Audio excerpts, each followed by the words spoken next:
Hello friends.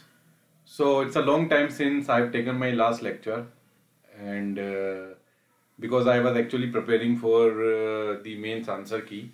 So as you already know that the mains exam has just got over and actually I am preparing the answer key for GS paper 2 and GS paper 3. So I have prepared currently only 10 questions. So out of 20 I have prepared 10 questions.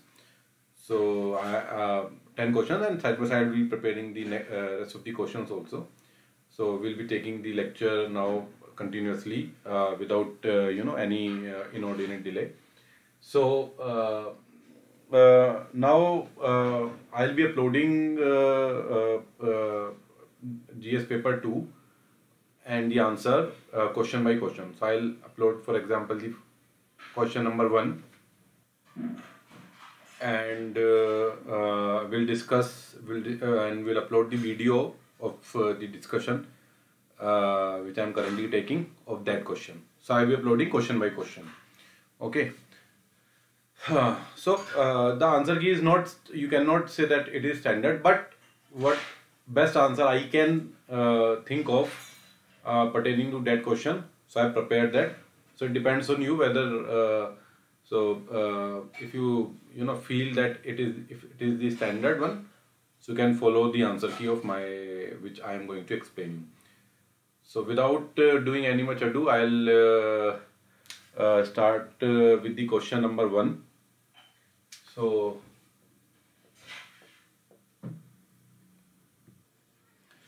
question number 1 is that there is a need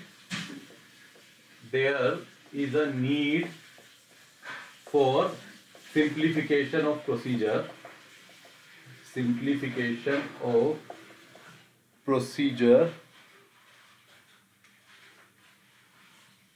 for disqualification of persons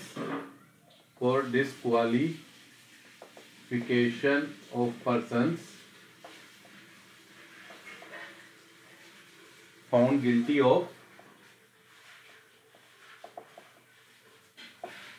corrupt practices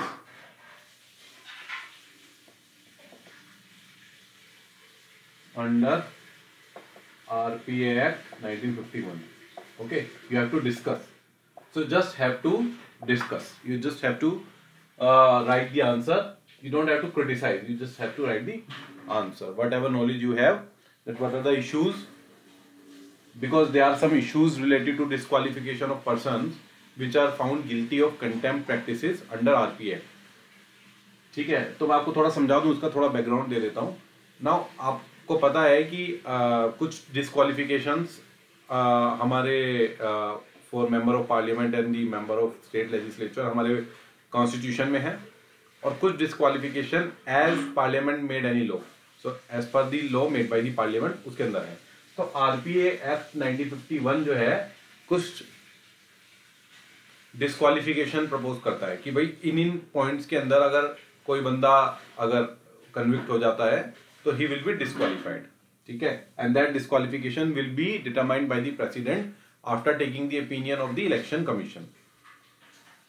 ठीक है, सो RPA act के अंदर अब इसमें मैं ज्यादा detail में ना जाता हूँ आरपीए एक्ट की, क्योंकि मैंने ऑलरेडी आप मेरा मैं लिंक डाल दूंगा लेक्चर का. मैंने ऑलरेडी प्रोविजन ऑफ डिस्क्वालिफिकेशन के ऊपर ऑलरेडी एक लेक्चर लिया हुआ है पहले.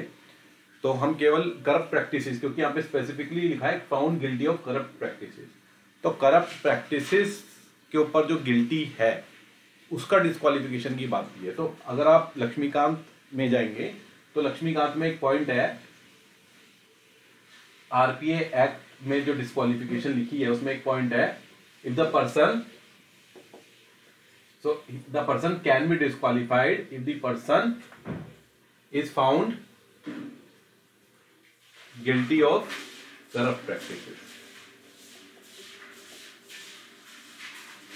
अब मैं आपको यहाँ पे बता दूं कि अगर आप गिल्टी हो गए करप्ट प्रैक्टिसेस से, यानी कि कोर्ट ने आपको गिल्टी प्रूव कर दिया. गिल्टी कौन प्रूव करेगा? कोर्ट ही प्रूव कर सकती है गिल्टी.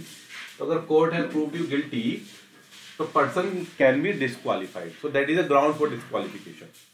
अब कितना डिस्क्वालिफिकेशन होगा या नहीं होगा, या होगा तो कितना होगा?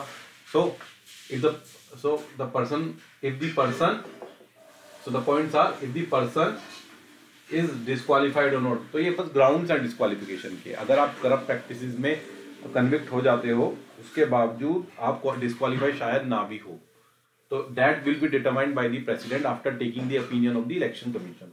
So the person is disqualified or not, so he may be disqualified or not be disqualified depending on the opinion of the president. The person is disqualified or not, or if he is disqualified, quantum of punishment, that is variable part है, quantum of punishment, so that is variable. तो procedure मैं आपको बता दूं, इसमें लिखा है कि प्रोसीजर जो डिस्क्वालिफिकेशन का है वो क्या है। मैं थोड़ा सा तो ये इसके बारे में बात करेंगे। फिलहाल आप समझ लीजिए कि अगर पर्सन डिस्क्वालीफाई करना है या नहीं करना है, ये वेरिएबल है, डिपेंड करता है प्रेसिडेंट के ऊपर, और क्वांटम कितना पनिशमेंट देना है ये भी प्रेसिडेंट के ऊपर डिपेंड करता है। पनिशमेंट मतलब कितनी दिन, ईयर्स के लिए, मंथ्स के लिए डिस्क्वालीफाई करना है। अब मैं प्रोसीजर एक बार बता देता हूँ, what is the procedure, and then we will discuss the simplification of the procedure. So the procedure is, तो प्रोसीजर अभी क्या है कि once the court found any person guilty under corrupt practices. Corrupt practices क्या है? Under corrupt practices. तो corrupt practices क्या क्या है वो आरपी एक्ट में लिखी है, corrupt practices. So it is bribery, अगर कोई भी पर्सन पाया जाता है कि वो वोटर्स को ब्राइब कर रहा है, so bribery. Then demanding votes on the basis of religion, धर्म के नाम पे वोट मांगता है, धर्म के नाम पे वोट मांग रहा है, that is a corrupt practice. Promoting enmity between different groups, enmity between different groups. What are the corrupt practices? So promoting enmity between different groups on the basis of religion. This is also a corrupt practice. So one is bribery, two is vote मांग रहे हो, three promoting enmity, fourth is undue influence. Undo influence जो है थोड़ा, that is not described, तो अगर definition आता है करप्ट प्रैक्टिस की डेफिनेशन जो है उसको सिंप्लीफाई करना है या उसको रेशनलाइज करना है, तो इसमें आप लिख सकते थे कि अनड्यू इन्फ्लुएंस किसको बोला गया है। अनड्यू इन्फ्लुएंस बोला जाता है कि अगर आप वोटर्स को इन्फ्लुएंस कर रहे हैं बट अनड्यूली, यानी कि नॉट लीगली। जैसे मान लीजिए आप कैसे इन्फ्लुएंस कर सकते हैं वोटर्स को, एक तो ब्राइबरी हो गया, one of the ways to unduly influence. उसके अलावा जैसे आपको पता है कि उनको वो भी दिया जाता है, मतलब अल्कोहल वगैरह ये सब भी कंजम्पशन होता है, आपको पता है इलेक्शंस में, तो that is also a part of undue influence. उसके अलावा अनड्यू इन्फ्लुएंस, आप किसी वोटर को ठीक है ना,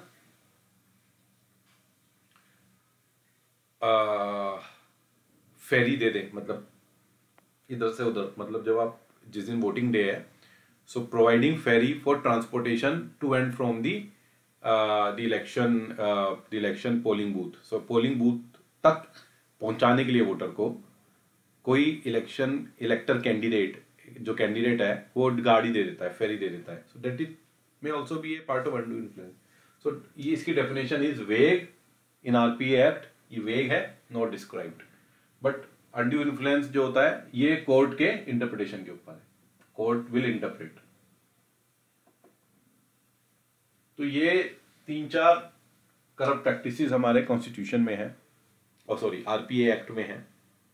इसके अलावा और भी बहुत मांगी गई है कि पेड न्यूज कर दो, पेड न्यूज उसको भी आप इसके अंदर डालो, और सोशल मीडिया पे इन्फ्लुएंस को भी आप इसके अंदर डालो, जो कि अभी नहीं है। तो ये इंटरप्रिटेशन है कोर्ट की। तो वो उसके ऊपर हम करप्ट प्रैक्टिसेस के ऊपर हम अलग से बात कर सकते हैं कि करप्ट प्रैक्टिसेस की डेफिनेशन इज वेरी वेग, क्योंकि अनड्यू इन्फ्लुएंस क्लियर नहीं है और बहुत सारी चीज़ें मिसिंग है, जैसे सोशल मीडिया पे इन्फ्लुएंस होना या पेड न्यूज़, इन सब के ऊपर भी बात होनी चाहिए जो कि इसके अंदर नहीं है। So once the court found any person guilty under corrupt practices, ठीक है ना, ये आप नोट डाउन कर लीजिए, ये सब पॉइंट्स हैं। तो अगर कोई कोर्ट को मिलता है कि करप्ट प्रैक्टिस अगर बंदे ने किया है तो वो उसको गिल्टी उसने प्रोनाउंस कर दिया। तो once the court found the person guilty under corrupt practice, ठीक है, गिल्टी क्या, उसने कन्विक्ट कर दिया, मान लीजिए 2 years, इसके लिए अभी क्या है ना, कन्विक्शन भी कम है अंडर CRPC। तो कईयों में तो 6 महीना है, कईयों में 1 साल है, या कईयों में वो है केवल फाइन है, तो कन्विक्शन कम है। तो मान लीजिए कोर्ट ने 6 महीने के लिए आपको गिल्टी प्रूव कर दिया, so you will be behind bars for 6 months। तो अभी क्या है कि once the court found any person guilty under corrupt practices, तो जो सेक्रेटरी है ना, सेक्रेटरी जनरल ऑफ लोकसभा या राज्यसभा, जो भी है, जिसका भी वो मेंबर है, या सेक्रेटरी ऑफ लेजिस्लेटिव असेंबली या काउंसिल, ठीक है, ये स्टेट का हो गया, ये सेंटर का हो गया, ठीक है। तो ये जो होते हैं केस पुटअप करते हैं, केस पुटअप करते हैं किसके फ्रंट में, प्रेसिडेंट के फ्रंट में। Once the court has pronounced a person guilty under corrupt practices under RPA Act 1951, तो secretary general of Lok Sabha Rajya Sabha जो है, या जो भी एज पर द केस, वो केस पुटअप करते हैं प्रेसिडेंट को। So the case being put up to the president and president will take the opinion of election commission and take the decision. अभी ये प्रोसीजर है। अब इसको सिंप्लीफाई करने की बात हुई है, so this procedure needs to be simplified. अब इसमें क्या है ना, इसमें मैं आपको बताऊं, एक पॉइंट और है कि एक तो केस पुटअप करेंगे प्रेसिडेंट को और ईसी को, ये फिर प्रेसिडेंट पुटअप करेंगे and EC will take the decision and revert it to president and president will take the decision as per the opinion of the election commission and disqualify the person as per the opinion of the election commission. अब ये this is the current procedure. अब इसमें एक चीज और है कि once the order from the government from the court is received, कि गिल्टी हो गया है, कोर्ट से गिल्टी हो गया है, तो ये प्रोविजन है आरपीए में कि 6 साल तक ही डिस्क्वालीफाई हो सकता है वो, from the date of receiving the order from the court. Court ने जब डिसीजन प्रोनाउंस किया है, from the date of pronouncing the order, court जब ऑर्डर रिलीज कर रहा है तो उस डेट से 6 साल तक के लिए ही वो डिस्क्वालीफाई हो सकता है, उसके बाद वो डिस्क्वालीफाई ही नहीं हो सकता। तो ये एक प्रोविजन है, एनेबलिंग प्रोविजन है कि 6 साल तक ही डिस्क्वालीफाई कर सकते हो। 6 साल बीतने के बाद आप डिस्क्वालीफाई कर ही नहीं सकते करप्ट प्रैक्टिसेस के अंदर, ठीक है। तो एक तो ये प्रॉब्लम है इसके अंदर कि ये 6 साल तक के लिए प्रॉब्लम है। क्यों प्रॉब्लम है मैं आपको बताऊं। अभी इसमें क्या है ना, क्या होता है कि सेक्रेटरी जनरल क्या है ना, he is not expert in this domain, election domain में कितना पनिशमेंट, करप्ट प्रैक्टिस जो कोर्ट ने प्रोनाउंस किया है गिल्टी, करप्ट प्रैक्टिस कितना उसका सीवियरिटी है, क्या ऐसी प्रैक्टिस की है पर्सन ने कि उससे large amount of voters influence हो रहे हैं, या ऐसी प्रैक्टिस की है जिससे यू नो मीगर वोटर्स, यानी कि some very less number of voters influence हो रहे हैं। तो डिपेंड करता है उसके ऊपर भी, तो सीवियरिटी ऑफ पनिशमेंट उसके ऊपर डिपेंड करता है। तो सेक्रेटरी जनरल जो पुटअप करते हैं केस, तो एक तो ये इशू है कि वो बहुत डिले के साथ, तो वंस इशू ये है कि he produce the case before the president with inordinate delay, with unusual delay, मतलब बहुत सारा डिले करते हैं सेक्रेटरी जनरल, ये देखा गया है केसेस में। तो अगर ये, क्योंकि ये डिले करते हैं तो उससे क्या होता है ना, 6 साल तक के लिए ही ये वैलिड है डिस्क्वालिफिकेशन। तो अगर ये डिले करेंगे, मान लीजिए इन्होंने 3-4 साल ले लिए केस पुटअप करने में, तो बचे 2 साल, फिर प्रेसिडेंट भी कुछ टाइम लेंगे, 6 महीने उन्होंने ले लिए, तो 3.5 साल निकल गए, बचे कितने, 2.5 साल। तो केवल 2.5 साल के लिए डिस्क्वालीफाई हो पाएंगे द पर्सन जो एमपी एमएलए है, 2.5 साल के लिए वो डिस्क्वालीफाई हो गए, वो इलेक्शन भी नहीं लड़ सकते, और वो अगर वो सिटिंग मेंबर है तो डिस्क्वालीफाई हो जाएंगे, ठीक है ना। हाँ मैं आपको बता दूं 2 years एंड अबव में ऑटोमेटिक डिस्क्वालिफिकेशन है, लेकिन क्योंकि करप्ट प्रैक्टिस में अभी केवल 6 महीने की कन्विक्शन है, इस वजह से ऑटोमेटिक डिस्क्वालिफिकेशन वाला प्रोविजन अप्लाई नहीं होता। तो इसलिए जो ये अनयूजुअल डिले वाला पॉइंट है, ये इसको सिंप्लीफाई करना चाहिए, यानी कि इसको रेशनलाइज करना चाहिए कि डिले ना हो।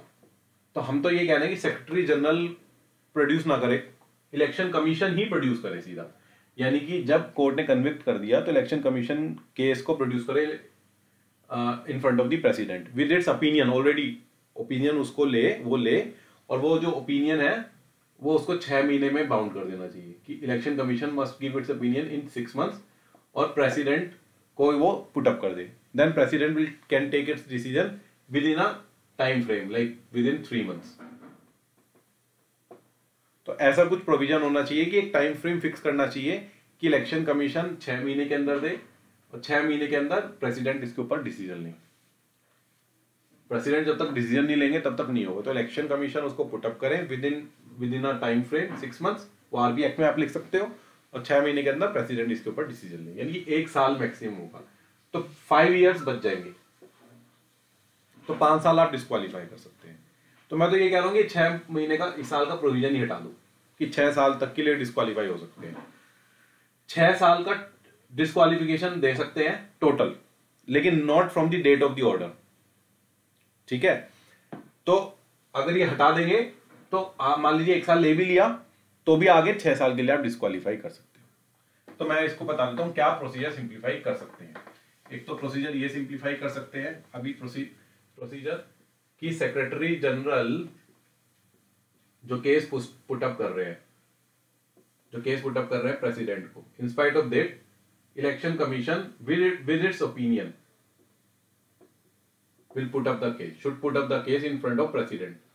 EC with its opinion will put up the case in front of president in place of secretary general. इससे क्या होगा, टाइम बचेगा, डिले बच जाएगा, क्योंकि ये 3-4 साल तो यही ले जाते हैं। फिर प्रेसिडेंट भी इलेक्शन कमीशन के ओपिनियन लेंगे, वो 1 साल हो सकता है वो ले जाए, तो 3-4-5 ठीक है, 4-5 साल चले गए, बचा 1 आधा साल, तो डिस्क्वालिफिकेशन का कोई मतलब नहीं है। तो डिस्क्वालिफिकेशन अगर आप कर रहे हो तो प्रॉपर्ली डिस्क्वालीफाई होना चाहिए, ताकि बंदे को प्रॉपर्ली उसको the person should be properly punished for his act. So EC he put up करे case in front of president. एक तो ये पॉइंट है। सेकंड, जो ये 6 साल की जो ये है from the date of order, 6 years के लिए डिस्क्वालिफिकेशन हो सकता है from the date of order, इसको आप अमेंड कर सकते हो, चेंज कर सकते हो, यानी कि मैक्सिमम 6 years का पनिशमेंट हो सकता है, मिनिमम 1 year का, based on the opinion of election commission, ये हो सकता है। वो तब से स्टार्ट होगा जब प्रेसिडेंट उस पर साइन करेंगे, प्रेसिडेंट के सिग्नेचर के बाद वो अप्लाई होगा, जितना उन्होंने quantum of disqualification of punishment वो डिसाइड करेंगे।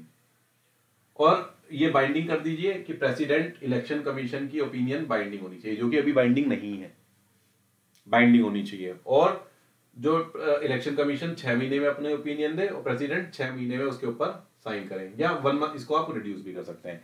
यानी कि इसमें आप 6 महीने मत लिखिए, इसमें आप ये लिखिएगा आंसर में कि president and election commission must give its opinion within a specified time frame as specified in the act, so time frame should be specified. तो ये अगर हम ये जो प्रोसीजर हम रेशनलाइज करेंगे, सिंप्लीफाई करेंगे, क्योंकि ये सिंप्लीफाइड नहीं है, अगर हमें रेशनल सिंप्लीफिकेशन मतलब कि अभी बहुत वेग प्रोसीजर है, ठीक है ना, कितना भी टाइम सेक्रेटरी जनरल ले सकते हैं, कितना भी इलेक्शन कमीशन अपनी ओपिनियन देंगे पर प्रेसिडेंट एक्सेप्ट ना करें, या इलेक्शन कमीशन कितना भी टाइम ले सकते हैं, प्रेसिडेंट कितना भी टाइम ले सकते हैं।